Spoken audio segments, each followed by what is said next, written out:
Being a Titan main isn't a method of playing Destiny, it's a f***ing lifestyle, boys. And it all starts with the look, doesn't it? The first thing you're gonna do is go down to that transmog and slap on the biggest shoulder pads that you can possibly find. I'm talking tourist shades just for that little extra on the right hand side, you know what I mean? Now after applying this mindset to every piece of armor, you must pass the following flowchart before continuing. Next, you're going to want to Google matching color palettes. This part is crucial because you're going to do the exact opposite of what it recommends. With this setup, your KD is going to skyrocket because your opponent's going to be so busy looking at the color of your pants that you're going to have all the time in the world to hit that chaperone shot. And once you feel like you're ready to ride in style, it's time for the Crucible. When you first hop in, you're not going to be sure what's best, so you might use whatever weapons you want, and initially it'll go okay. You begin to slide, the burst gliding, how effective a shotgun can be, the fact that you're looking up at the sky half the time, you know, to shoot every little hunter down, and you begin to feel this vibe. All of a sudden, Spotify turns on some heavy metal and you're not sure why you like it, but everything begins to flow in game and life is good. Eventually, there's a little gold icon that pops up on the side of the screen, an exotic loot drop called the Syntheseps. You immediately go to inspect it and find out that it enhances your melee, which causes an instant intrigue because as you think back, a shocking amount of your kills were with a punch. And you see, this is where the rabbit hole begins, my friends. The realization of fist over weapon. You slap these on right away and you dive right back into the Crucible. Suddenly you're punching everything in sight as if you had no weapons, and not only that, the confidence continues to rise. Someone's shooting you from 20 meters away, you ape them. Oh, they're popping a super? No problem. Next thing you know, it's a blank key between that Q and E, maybe a broken thumbstick, and you find yourself making custom orders off of Amazon. We don't need an S key, Guardians, because all we do is W. Hell, you start to dream about equipping 3 melees. Targeting mods, melee unflinching, strength finder, you name it. The mindset grows so strong, it even begins to spill over into everything else that you do. 50 thralls you could wipe with a single GL? Melee. Anti-what? Melee. It's okay, guys, I got this. Where you going? Run out of heavy? Melee. Final boss? Melee. I've got him. We gotta punch him, dude.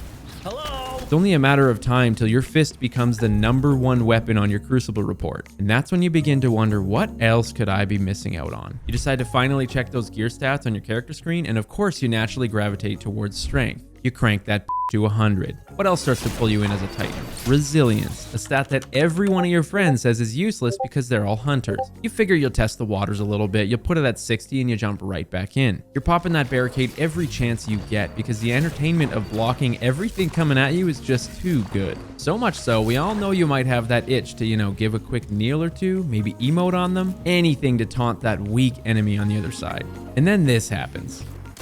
Can't fool a Titan twice though, no shot, so you crank that to the moon. Quick little private match to make sure you got another one in pocket for the endless loop of protection and you're all set. You're throwing these down faster than a 12-year-old cranking 90s in Fortnite, even if it means blocking your teammates. Oh my god. That feeling of invincibility continues to grow and you think, well, what subclass should I run? As you start messing around with all of them, you find those tank-inspiring mechanics such as Ballistic Slam, wiping out an entire team, the incredible fun factor of Thunder Crash, whether it's smashing a bubble, yeeting around in a PvP map, skipping a jumping puzzle, or the occasional wall, of course, if you're getting a little too cocky.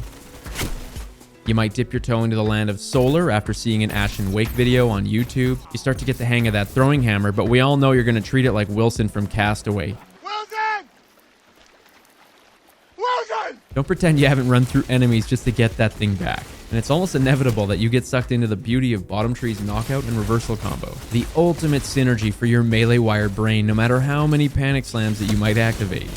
And when it comes to the icy side of things, most of us had to adopt it, while some of you who joined it Beyond Light were born in it. Damn, is that Shiver Strike cool, am I right? Nothing like a double melee to bring tears of joy to your eyes. Cryoclasm for the occasional rubber banding across the map, perfectly balanced. And plus, we all love a good behemoth in Gambit, don't we? Dude, I got him though. You know it is. Definitely. Blizzard hours. Over time, you might lose touch with those childhood Syntheseps and you begin exploring exotics. The sight and ramparts get you excited because you can shoot through that protective barricade? Yes, please. How about overshields on a kill thanks to slapping a bucket on? Yeah, who wouldn't? Maybe an overshield on your super by swapping to the Eternal Warrior. The more you dive in, the more you feel untouchable with these hidden gems out there like Heart of Inmost Light. You know, that chest piece that you keep telling all your friends about.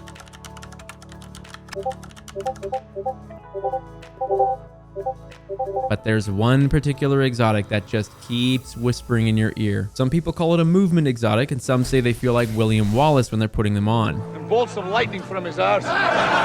Sharing the Dune Marchers is like handing out drugs in a rehab. Like putting Gorilla Glue in a new pair of shoes that you'll never take off. Suddenly you're sprinting like a hunter and team shooting like Zeus himself.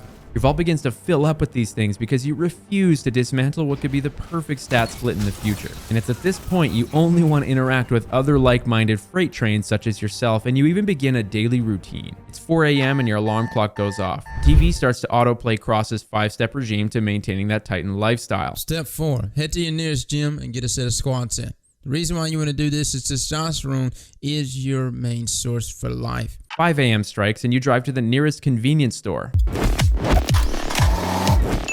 That's right, you loop that video for an hour. You buy the biggest damn thermoflask you can find so you can smash Advanced GG in there you bought using code CASTLE at checkout. It doesn't matter what flavor you pick, that 10% off and adrenaline running through your veins, it's suddenly 6 a.m. you can't miss a headshot.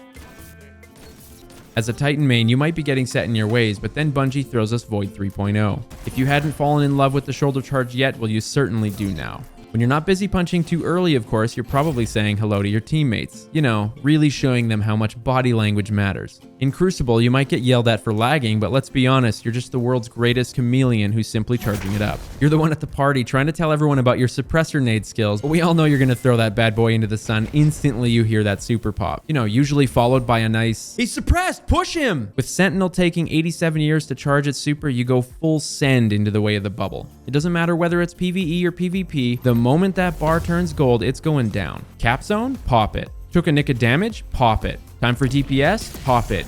Oh my god. How on earth and why would you do that? After thousands of hours of Destiny 2, having left to try out Hunter and Warlock only to come back to Titan every time, you've truly solidified how strong we really are. You do things like dropping your mobility to near 0 for better Titan skating and some of the quickest mobility in the game. You learn tricks like launching yourself right out of cryoclasm or speed ramping from the bubble animation. You understand things that no one else does, like the barricades animation giving you 30% damage resistance. Your subconscious pops your barricade for you when that stupid Le Mans arc hits you.